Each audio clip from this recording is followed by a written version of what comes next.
Good morning, and as you can see I have a PlayStation Vita. And why have I got a PlayStation Vita? Well, the short story is that I asked for it for my birthday, and it's actually my birthday today, and so my partner got me a PlayStation Vita for my birthday.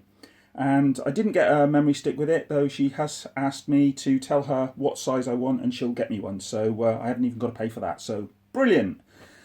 But why have I got one? Why did I want to get a Vita? Well, the main reason I wanted to get a Vita is, well, because of remote play on the PlayStation 4. I wanted to have a play around with that. But also, this is an example, I've never played this game. I love the Uncharted games, although I haven't finished them all, I have to say. And I was looking at the back catalogue of the Vita, and it's got a phenomenal library, so I just wanted to dip into that as well. And a lot of the games aren't very expensive these days, so it's something I wanted to dip into. And as you can see, I've got the red one, and that's specific to Asia, I believe, and my partner has obviously imported it, though the Vita is region free, so I shouldn't have any issues with that. Keep your fingers crossed. Right, so let's have a look. You look at the front, obviously PlayStation Vita, it's the later version. The earlier versions had a silver surround and they were only in black. So yeah, as you can see, it's the PCH 2000 edition and Wi-Fi only. Some of the earlier versions had like a phone connection as well, so you could use it in that way, but not this one. I don't need that anyway, I'm sure most people don't these days. Not much to see on the back. As you can see, it's written in Japanese, I believe. And that's because, as I say, it comes from Asia, Japan. So anyway, let's less of that and let's get it open. So first things first,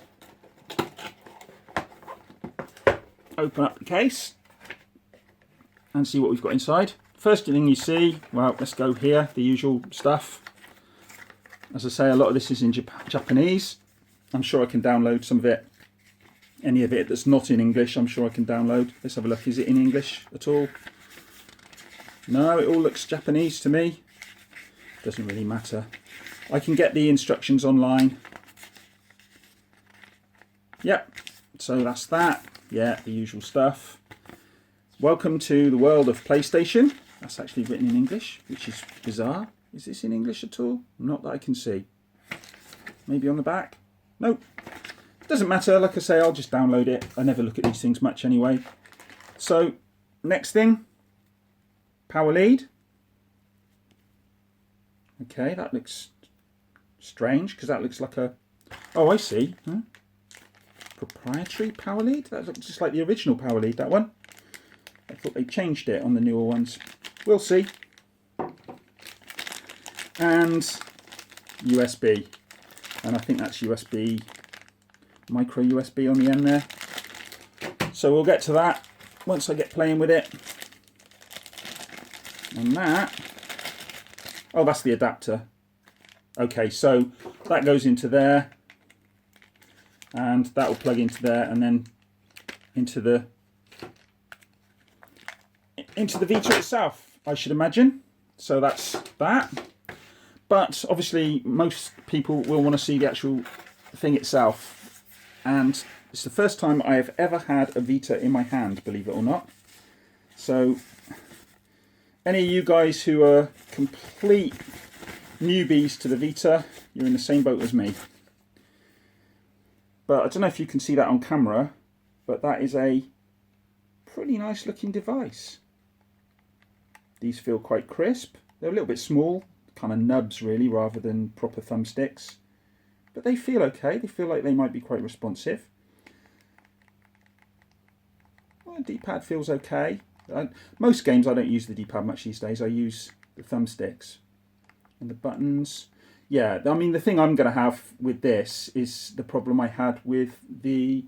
Was it the Wii U Pro controller? I found the buttons this way round. I don't like it because I keep slipping off the thumbstick and hitting a button. And also I'll catch the thumbstick when I'm trying to press the X. But, you know, it's a portable. You're going to get these kind of things with a portable. A little PlayStation button down here. And then start and select. You can tell that it's an older type of console because unless you're buying Nintendo, both Xbox and PlayStation have given up on start and select. They've changed the names. which frankly I don't see the point, but they have. We have to go along with it, I suppose. On the back, that's a touch pad, and that will control some games, some parts of some games. And I think this particular game, Uncharted, which is one of the things that drove me towards this, because as I say, I do like the Uncharted games, do use this, so you can do this on the back when you're playing.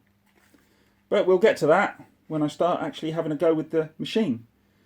This has got a LED screen, I think it is. The original ones had an OLED screen, and this is an LCD, sorry, an LCD screen.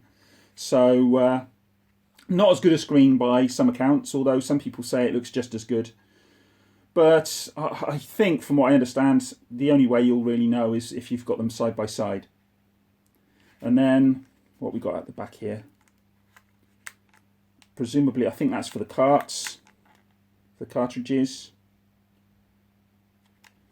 And don't like the fit. It's a bit manky.